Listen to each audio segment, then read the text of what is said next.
الكومنتس واراء الناس اللي فجاه بتتدخل. الناس بقت تتدخل في الكومنتس في علاقتك بابوك وامك. انا مش فاكش بتنزل صوره على ابوك وامك، انت مالك؟ مش فاكش بتنزل صوره مش عارف لاختك، ما بتتكلمش عن ايوه انت مالك برضه، فاهم؟ يعني الناس بقت تتدخل في ادق حاجات انت ما تتطرقتش ليها اصلا، فده بيخوت. فما بتخش البابل بتاعت الشهره دي فجاه والناس كلها بتقعد تدي رايها فيك، غصب عنك مهما كنت متزن بتتاثر.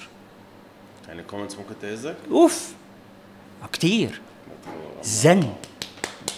الزن يا باشا. في بيت شعر جميل قوي بحبه، بينفع في لما بتيجي تصطاد حاجه جديده حلوه.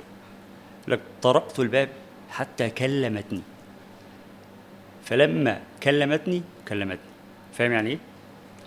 طرقت الباب حتى أيوة. كلا يعني تعب. متني اللي هي الحته دي. أيوة. كتر ما طرقت الباب فاهم كلمتني. فلما كلمتني لما تعب قوي هي كلمتني.